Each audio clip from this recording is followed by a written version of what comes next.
नमस्कार, मी विशाल परदेशी. सुप्रभात. बुलेटिनची सुरुवात आपण करणार आहोत पुण्यातल्या बातमीने. पुण्यातली सर परशुराम भाऊ महाविद्यालयाच्या प्रांगणावर मनाचे श्लोक म्हणण्याच्या बाबत वर्ल्ड रेकॉर्ड करण्याचा प्रयत्न होणार आहे.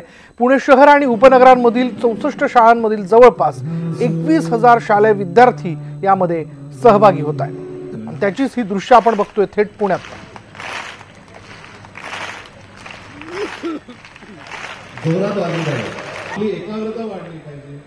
अधिक माहिती आपण जाणून घेऊयात. आमचे पुण्याचे प्रतिनिधी वैभव सोनवणे आपल्या बरोबर आहेत.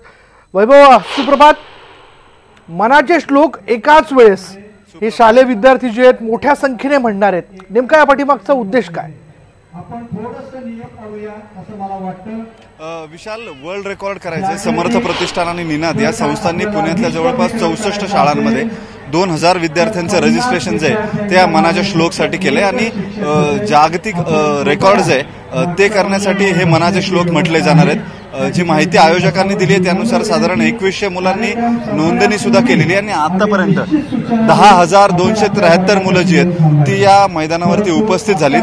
15,000चा आकडा पूर्ण झाल्यानंतर हे रेकॉर्ड करायला सुरू केलं जाईल आणि मनाचे श्लोक जे आहेत ते म्हटले जातील. साधारण 1 तास 15,000 मुलं हे मनाचे श्लोक म्हणणार आहेत आणि हे रेकॉर्ड जे आहे ते प्रस्थापित केलं जाईल. मोठी व्यवस्था जी आहे ती सुद्धा आयोजकांकडून करण्यात आली. यापूर्वी 1,500 लोकांचं एकत्रित रेकॉर्ड हे राजस्थानमध्ये नोंदवलं गेलं होतं. या अशाच पद्धतीने सामूहिक प्रार्थना म्हणण्याचं त्याच्या 10 पट मोठं हे रेकॉर्ड असणार आहे.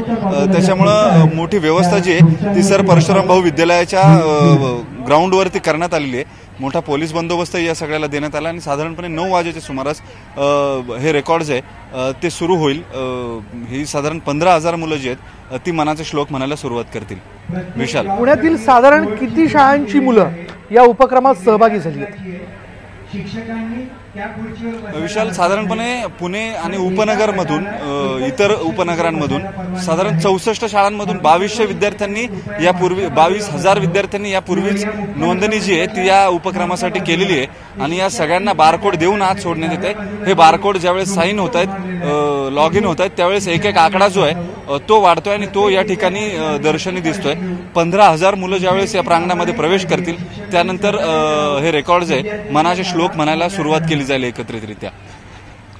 वैभव, जरा आपण पाठीमागचं आपलं दृश्य जे विद्यार्थी तिथं बसलेले किती मोठ्या संख्येने ते आहेत, एक विस्तृत रूप आहे खरं तर, आणि ते आज खरं तर श्लोकांच्या माध्यमातून व्यक्त होणार आहे. आपण दाखवूयात जरा आपल्या दर्शकांना की आपल्या व्हिडिओ जर्नलिस्टला जरा सांगता येईल की पाठीमागचं दृश्य दाखवता येईल. व्हिजन गणेशला रिक्वेस्ट करतो, ही मागची जी काही मुलं आहेत साधारण 10,277 मुलं जी आहेत ती या प्रांगणामध्ये उपस्थित आहेत. सकाळपासून 7 वाजल्यापासून विद्यार्थ्यांनी SP कॉलेजच्या गेटवरती मोठी गर्दी केलेली होती आणि अजूनही विद्यार्थी जे आहेत ते मोठ्या प्रमाणावर येतात. 16,000 विद्यार्थ्यांची बसण्याची व्यवस्था करण्यात आलेली आहे आणि त्यापेक्षा जास्त विद्यार्थी जेव्हा येतील ती मुलं ही खाली बसवली जातील असं आयोजकांकडून सांगण्यात येते. एकदा 15,000 मुलं या प्रांगणामध्ये प्रवेश करती झाली की त्यानंतरच या मनाचा श्लोक म्हणण्याच्या कार्यक्रमाला सुरुवात होणार आहे. विद्यार्थ्यांकडून वेगवेगळे उपक्रम तोवर करून घेतले जात आहेत. काही प्रबोधनपर कथा विद्यार्थ्यांना सांगितल्या जात आहेत आणि त्यानंतर 9 वाजेच्या सुमारास हा कार्यक्रम जो आहे तो सुरू केला जाईल. मोठा प्रतिसाद सुद्धा या कार्यक्रमाला मिळाला आहे. अत्यंत चोख अशा स्वरूपाचं व्यवस्थापन केलेलं पाहायला मिळतंय आपल्याला आणि या मुलांना इथवर आणणं किंवा इतक्या मोठ्या प्रमाणावरती ही मुलं या ठिकाणी एकत्रित येते तिथलं नियोजन करणं ही सुद्धा काहीशी अवघड गोष्ट होती. मात्र अत्यंत सुंदर असं नियोजन जे ते सुद्धा आयोजकांनी केलंय. ज्यावेळेस ही मुलं या ठिकाणी पोहोचतील, 15,000 मुलं पोहोचतील, आकडा जो आहे तो या रेकॉर्डसाठीचा 15,000चा ठरवण्यात आलेला आहे आणि एकदा का ही मुलं पोहोचली या प्रांगणामध्ये की मग या रेकॉर्डला सुरुवात करण्यात येईल. मनाचे श्लोक जे ते म्हणायला सुरुवात केली जाईल. धन्यवाद वैभव या सगळ्या माहितीबद्दल. बरोबर 9 वाजता या उपक्रमाला सुरुवात होईल. विद्यार्थी मोठ्या संख्येने तिथे जमतात. खरं तर मनाचे श्लोक हा एक संस्कार देखील मांडला गेलेला आहे आणि तो आता इतक्या मोठ्या संख्येने, इतक्या मोठ्या विद्यार्थ्यांच्या संख्येच्या माध्यमातून व्यक्त करून एक वर्ल्ड रेकॉर्ड करण्याचा पुणेकरांचा प्रयत्न आहे. पुन्हा एकदा असंच म्हणावंसं वाटतंय, पुणे तिथे काय होणे.